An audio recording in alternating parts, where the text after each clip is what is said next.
Hello दोस्तों। Teach by air coaching में आप सबका स्वागत है। आज हम लेके आए आपके सामने क्लास 10th विज्ञान इंपॉर्टेंट एमसीक्यूज यूपी बोर्ड 2025 में जो आपका पेपर होने वाला कब 4 मार्च को जो आपका पेपर होने वाला है उसके लिए वेरी मोस्ट इम्पोर्टेंट पर्सन लेके आए हैं। जो आपके पेपर में 20 नंबर के आते हैं हम उसमें आपको 20 में 20 दिलाएंगे। तो बिल्कुल ही वीडियो को बिना स्किप करते हुए सीधे चलते हैं अपनी वीडियो पर। आइए चलते हैं अपनी वीडियो पर हम लोग। देखिए पहला क्वेश्चन आपके सामने दे रखा हुआ है।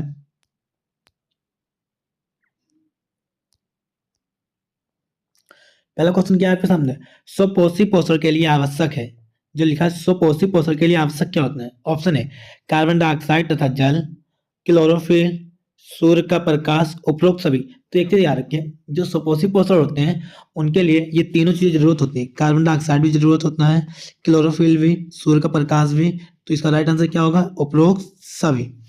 आइए थोड़े से और डिटेल में हम लोग जानते हैं कैसे पहचानेंगे कि स्वपोषी पोषण क्या होते हैं। पहले हम आपको बता दें। देखिए स्वपोषी पोषण क्या होते हैं, हम बोल दे रहे हैं, आप लोग लिख लीजिएगा।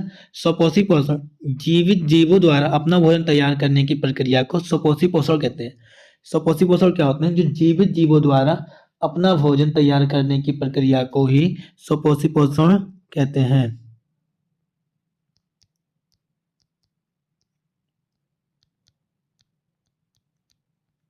आपने लिख लिया होगा। आइए इसे देखते हैं और डिटेल में हम लोग।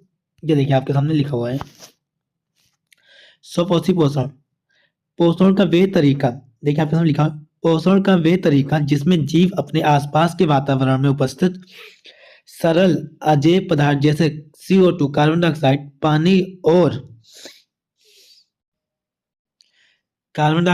पानी और सूर्य के प्रकाश से अपना भोजन बनाते हैं। देखिए आपने देखा किससे? कार्बन डाइऑक्साइड, पानी और सूर्य के प्रकाश से क्या करते हैं? अपना भोजन बनाते हैं। क्वेश्चन क्या है आपका सामने है? देखिए आपने आपके सामने क्या है? कार्बन डाइऑक्साइड, पानी, वो क्लोरोफिल और पानी या सूर्य का प्रकाश से तीन चीजें रखे हैं। तो इसका राइट आंसर देखिए आपके सामने क्या है? उपरोक्त सभी। आइए सेकंड क्वेश्चन पे चलते हैं। आप लोग इसका स्क्रीनशॉट ले लीजिएगा।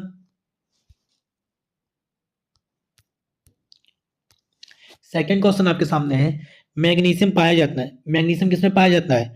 क्लोरोफिल, लाल रक्त कण में, बड़ी लवक में या श्वेत रक्त कण में। तो याद रखें मैग्नीशियम किसमें पाया जाता है? क्लोरोफिल में। इसका राइट आंसर क्या है? क्लोरोफिल। मैग्नीशियम कहाँ पाया जाता है? मैग्नीशियम क्लोरोफिल में पाया जाता है। आइए तीसरे क्वेश्चन पे चलते हैं हम लोग।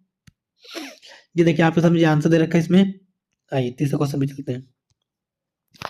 तीसरा क्वेश्चन बोला गया है, मनुष्य में विरक एक तंत्र का भाग है। जो मनुष्य में एक विरक है वो एक तंत्र का भाग है जो संबंधित है। जो विरक है वो किससे संबंधित है? पोषण से, उत्सर्जन से, श्वसन से या परिवहन से। तो इसका राइट आंसर क्या है? उत्सर्जन से। यहाँ पे तो नंबर चेंज हो गए, 20 से आगे पीछे होगी। इसका राइट आंसर उत्सर्जन है। देखिए आपको समझिए आंसर आ गया यहाँ पे। ये देखिए इसका राइट आंसर क्या? मनुष्य में विरक एक तंत्र का भाग है जो संबंधित है किससे? उत्सर्जन से। क्लियर हो गया? आइए नेक्स्ट क्वेश्चन पे चलते हैं हम लोग।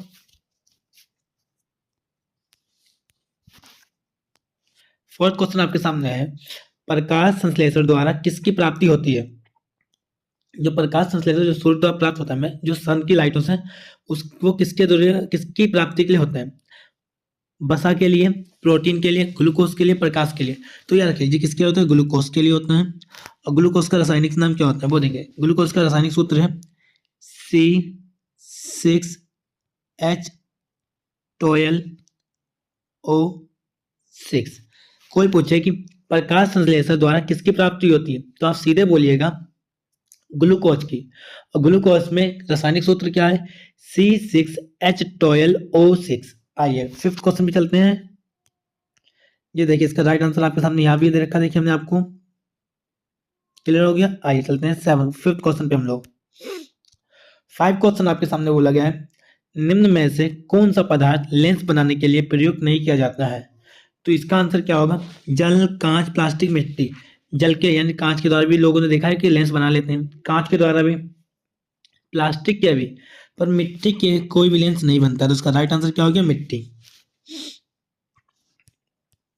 देखिए जैसे हमने अभी रखा क्या है? मिट्टी आंसर। अगर आप लोग अभी तक वीडियो पे रुके हुए हैं, इसका मतलब आप लोगों ने कुछ सीखा हुआ है।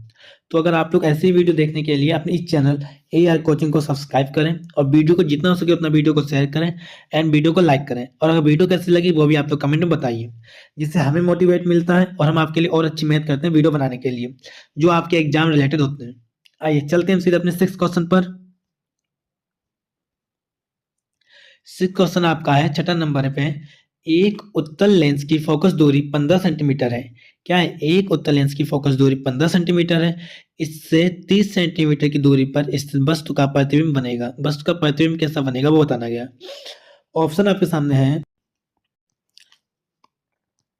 ऑप्शन क्या है इसका? ऑप्शन पहला है कि 30 सेंटीमीटर पर वस्तु की और वास्तविक उल्टा वस्तु के आकार का बनेगा इसका प्रतिबिंब। 3 बी ऑप्शन है 30 सेंटीमीटर पर वस्तु के दूसरी ओर वास्तविक उल्टा वस्तु के आकार का प्रतिबिंब बनेगा। तीसरा ऑप्शन इसका है 15 सेंटीमीटर पर वस्तु के दूसरी ओर वास्तविक वस्तु के आकार का प्रतिबिंब बनेगा उल्टा। डी ऑप्शन है 15 सेंटीमीटर पर वस्तु की ओर आभासी सीधा वस्तु के आकार का प्रतिबिंब बनेगा। तो पहले मैं आपको बता दें कि इसका प्रतिबिंब बनता कैसा। एक क्या रखें, इसका प्रतिबिंब बनेगा कैसा? उल्टा वस्तु के आकार का। कैसे बनता है? उल्टा और वस्तु के आकार का। देखिए इसमें क्या लिखा है? उल्टा और वस्तु के आकार का। एक मिनट,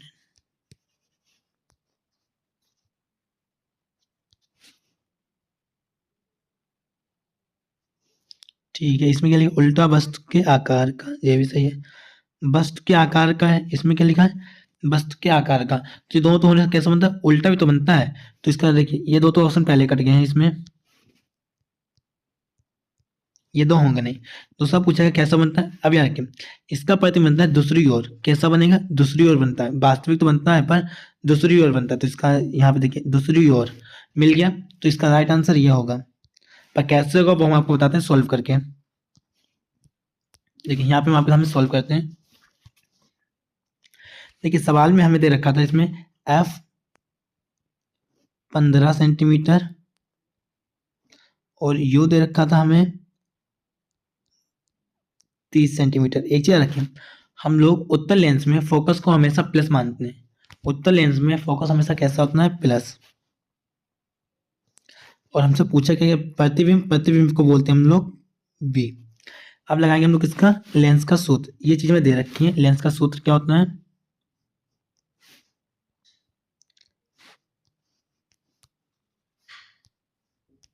लेंस का सूत्र देखिए आप लोग,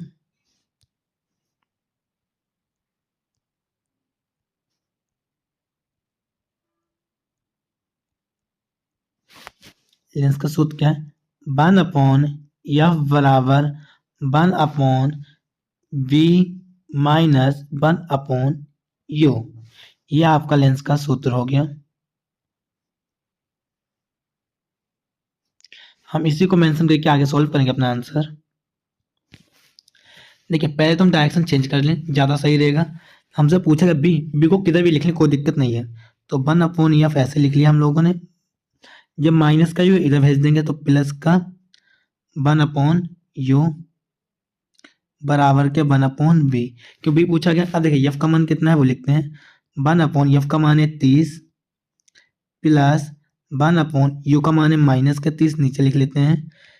ब्रैकेट क्यों लगे? एक साथ कभी भी दो निशान नहीं आते हैं, इसीलिए ब्रैकेट लगाया हुआ है। अब देखिए पे ब्रैकेट सोल्व करते हैं। 1/30 प्लस माइनस माइनस 1/30 बराबर 1/v। अब इधर सोल्व करते हैं आप, इसलिए देखिए 30 और 30 यहाँ पे देखिए इस तरीके से समझाते हैं। जो यहाँ पे हर दे रखे हैं आपके, एक देखिए ऊपर क्या होता है आपका अंश, नीचे आपका हर होता है। तो हम हर का एलसीएम लेंगे। हर का एलसीएम लें 30 का, तो यहाँ पे कितना आएगा? 30 बटे यहाँ पे एक है, एक ऐसे लिख लेते हैं। अब यहाँ पे 30 को 30 से भाग कर एक आएगा, तब भी एक आएगा, ऐसे लिख देते हैं हम लोग। 1 गुणा 1 माइनस 1 गुणा 1। ये एक कैसा है वो बताते हैं हम आपको। देखिए इस 30 को हमने इस 30 से भाग किया तो हमें 1 प्राप्त हो गया। इस 30 को हमने इस 30 से भाग किया तो हमें ये 1 प्राप्त हो गया। अब आगे देखिए आप लोग।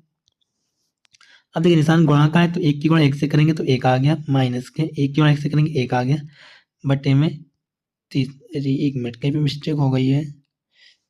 एफ का 15 है। एक मिनट इसे सही करते हैं यहाँ पे।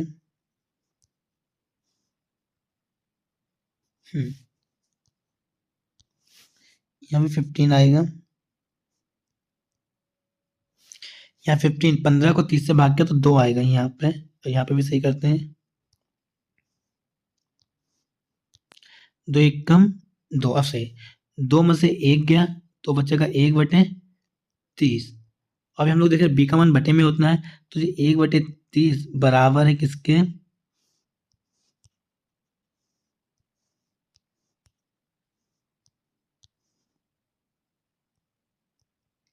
1/v। हमसे पूछा किसका मान गया इसमें, देखिए इस 30 और एक 20, तो देखिए बी का मान कितना निकल के आ गया? 30 सेंटीमीटर प्लस का। हो गया राइट आंसर। आइए हम लोग सवाल पे चलते हैं अपने।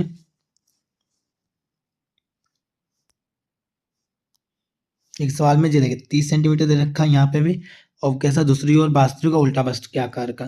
क्लियर होगा? तो राइट आंसर मिल गया। हमने बिना सोल्व करके भी आपको बता दिया ना, सोल्व करके भी आपको बता दें कैसे सोल्व करना है, कैसे सोल्व नहीं करना है। आइए चलते हम लोग अपने 7 क्वेश्चन पर।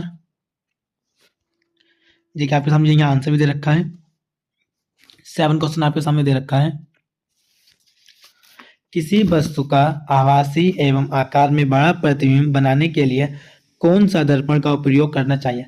हमेशा याद रखिए आप लोग, अगर आपको पूछा जाए पेपर में वस्तु का आभासी एवं आकार में बड़ा प्रतिबिंब बनाने के लिए, तो आप सीधे किसका प्रयोग करेंगे? अवतल दर्पण का। क्योंकि अवतल दर्पण में ही वस्तु आभासी व आकार में बड़ा प्रतिबिंब बनता है। आभासी किसमें बनता है? अवतल दर्पण में। तो इसका राइट आंसर क्या हो गया? अवतल। आइए चलते हम लोग अपने, देखिए आपके सामने यहाँ पे पूरी व्याख्या लिखिए, समझिए कैसे बनता है। किसी वस्तु का बड़ा आभासी प्रतिबिंब बनाने के लिए अवतल दर्पण का प्रयोग करते हैं। किसका? अवतल दर्पण का प्रयोग करते हैं। इसके लिए वस्तु का दर्पण, जो दर्पण होता है ध्रुव, उसमें पी, जो पी होता है पी तथा फोकस एफ के बीच रखना पड़ता है। जो आपका इसमें लेंस होता है वो कहाँ रखना पड़ता है? पी और एफ के बीच में। तो हमारा चित्र कैसे बन के आता है? आभासी आकार में बड़ा प्रतिबिंब बनता है किसके द्वारा? अवतल दर्पण के द्वारा। आइए 8 क्वेश्चन पे चलते हैं हम लोग। अगर अभी तक आप लोगों ने वीडियो को लाइक नहीं किया है तो वीडियो को लाइक भी कर दीजिए। देखिए सूर्य के प्रकाश एवं पराबैंगनी की उपस्थिति, पराबैंगनी में होता है कार्बोहाइड्रेट। क्या होता है? कार्बोहाइड्रेट। माफी चाहते हैं, गलती हो गई। पराबैंगनी मतलब होता है यहाँ पे क्लोरोफिल। हम आपको यहाँ पे बता दे रहे हैं, 1 मिनट रुक जाइए। इसका मतलब हम इधर लिखे, इसका मतलब क्लोरोफिल।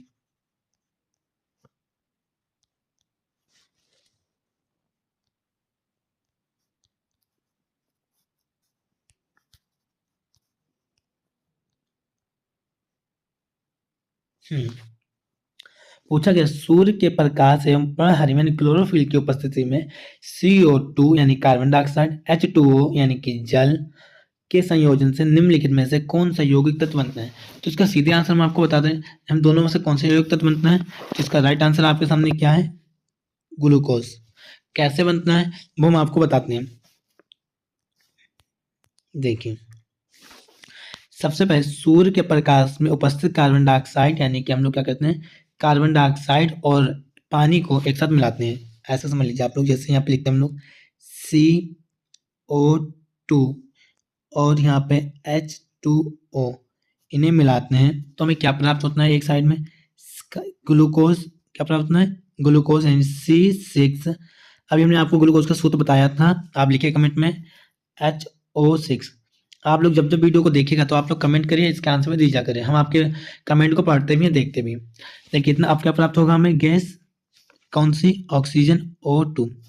देखिए आपने कभी ऐसे सॉल्व करके देखा हो, कहीं और लिखा होता है कि यहाँ पे देखिए जी कितने कार्बन C, तो इसे भी हम 6 यहाँ पे लगा देते हैं। अब यहाँ पे हाइड्रोजन कितने? 12, तो इसे यहाँ पे भी 6 कर देते हैं। बन गई यहाँ पे ऑक्सीजन कितने? 2। ऑक्सीजन कितने? 2। यहाँ पे ऑक्सीजन 6, यहाँ पे ऑक्सीजन कितने? 6, तो 6 दूनी 12 बनकर तैयार हो जाते हैं इस तरीके से।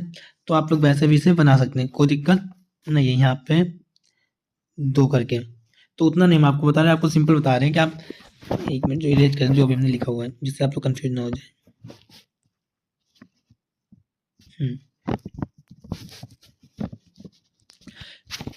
तो हमें सिर्फ इनसे मतलब है भी हम समझाने के लिए आपको। देखिए CO2 क्या है, CO2 आपके कार्बन डाइऑक्साइड, यहाँ पे नाम लिखे दे रहे हैं, आप मान भी आ रखिए।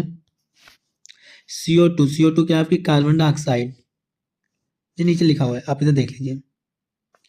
कार्बन डाइऑक्साइड आपकी CO2, पानी जल है आपका H2O, और यहाँ पे ग्लूकोज है C6H12OC, और ऑक्सीजन है O2। अब देखिए हमने इनमें पूछा गया था कि हम CO2 और H2O को मिलाते हैं तो हमें क्या प्राप्त होता है, ग्लूकोज। और कौन सी गैस प्राप्त होगी, इसका आंसर आप लोग खुद बना सकते हैं। यौगिक कौन सा प्राप्त होगा हमें, ग्लूकोज। और हमें गैस कौन सी प्राप्त होगी, इसमें अगर पूछा जाए गैस कौन सी प्राप्त होगी, तो आप लोग की ऑक्सीजन। क्लियर हो कितना आंसर, आप इसका स्क्रीनशॉट ले लीजिएगा जिसको आपको बाद में याद करने में दिक्कत ना हो। ये आपके PY के क्वेश्चन से लिए के क्वेश्चन है आपके, तो इनके पेपर में आने की संभावना ज्यादा है। आइए चलते हैं अपने नवे क्वेश्चन पर। नवा क्वेश्चन आपके सामने है कि जिंक चोर पर तन सल्फ्यूरिक अम्ल की अभिक्रिया से गैस निकलती है। जब जिंक को तनु सल्फ्यूरिक अम्ल के साथ क्रिया करते हैं तो उससे कौन सी गैस निकलती है, तो उसकी गैस तो मैं आपको बता दें कौन सी निकलती है, पर उसके लिए आपको पता भी होना चाहिए। हम सीधे आपको आंसर होता है क्या है, इधर एक मिनट, हाइड्रोजन गैस। कौन सी, हाइड्रोजन गैस। अब कैसे निकलती है गैस वो हम आपको बता रहे। देखिए यहाँ पे लिखते, इधर समझाते हैं आपको न्यू पेज पर, इधर आंसर के साथ, जिससे आपको दिक्कत नहीं होगी। देखिए कैसे, हम लोग पहले लिखते हैं यहाँ पे Zn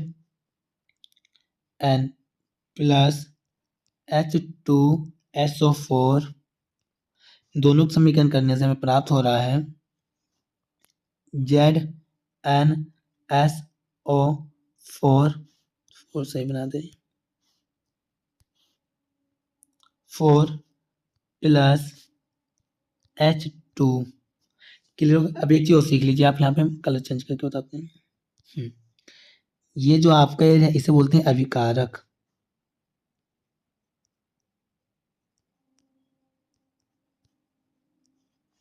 और जो आपका ये एरिया है इसे बोलते हैं उत्पाद।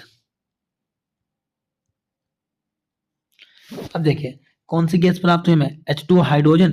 इनके नाम लिखने तो आप लोग नाम लिख लीजिएगा, हम बता दे रहे हैं। जैसे Zn को बोला हम लोगों ने जिंक, Zn एक कलर कौन सा आ गया, Zn आपका जिंक।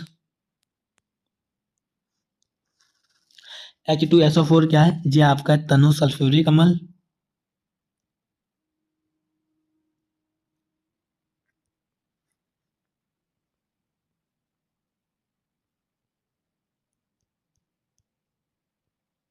और ZnSO4 का जिंक सल्फेट।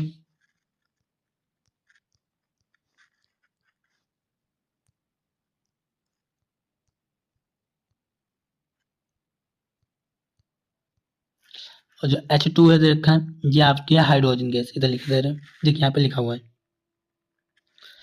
क्लियर हो गया, आप लोग इसका स्क्रीनशॉट ले लीजिए जिससे आपको एग्जाम के टाइम में दिक्कत ना हो। अब देखिए इससे क्वेश्चन कैसे बन सकते हैं वो बताते हैं। पेपर में पूछा जाए कि जिंक चूर्ण पर तनु सल्फ्यूरिक अम्ल की अभिक्रिया से क्या प्राप्त होता है, तो जिंक सल्फेट। क्या प्राप्त होगा हमें, जिंक सल्फेट। और कौन सी गैस प्राप्त होगी, हाइड्रोजन गैस। जिंक सल्फेट का सूत्र क्या होता है, ZnSO4। क्या सूत्र होगा, ZnSO4। अब कोई आपसे पूछ लिया जाए कि बताइए जिंक सल्फेट का कलर कैसा होता है, जैसे लिखा है यहाँ पे ZnSO4 यानी कि जिंक सल्फेट। जिंक सल्फेट का कलर कौन सा है, रंग कौन सा है, तो सफेद।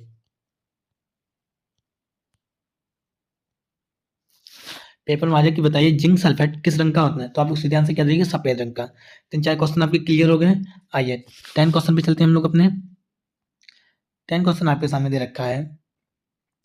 BaCl प्लस Na2SO4 को जब हम समीकरण करते हैं, मिलाते हैं, तो हमें क्या प्राप्त होता है, BaSO4 प्लस 2NaCl। रासायनिक अभिक्रिया किस प्रकार की है, ये अभिक्रिया वो किस प्रकार की अभिक्रिया है, योग अभिक्रिया, विस्थापन अभिक्रिया, द्विविस्थापन अभिक्रिया या अपघटन अभिक्रिया। तो इसका राइट आंसर क्या है, द्विविस्थापन अभिक्रिया। ये हमने आपको सीधे आंसर इसका बता दिया। एक मिनट, इसका राइट आंसर द्विविस्थापन है। अब आपको क्या काम करना है वो हम आपको बताते हैं। लेकिन नीचे परिभाषा लिखिए, इस रासायनिक अपक्रिया में ये कैसे पहचाना, इस रासायनिक अपक्रिया में यौगिक के आयनों का आदान प्रदान होने से, देखिए इसमें BaCl को तोड़ दिया, Na2SO4 को हमने तोड़ के एक नया शब्द बना लिया। जब आदान प्रदान होने से नया यौगिक बनता है, एक नया तत्व यौगिक बनता है, तो उसी तत्व या उसी यौगिक को हम लोग द्विविस्थापन अपक्रिया कहते हैं।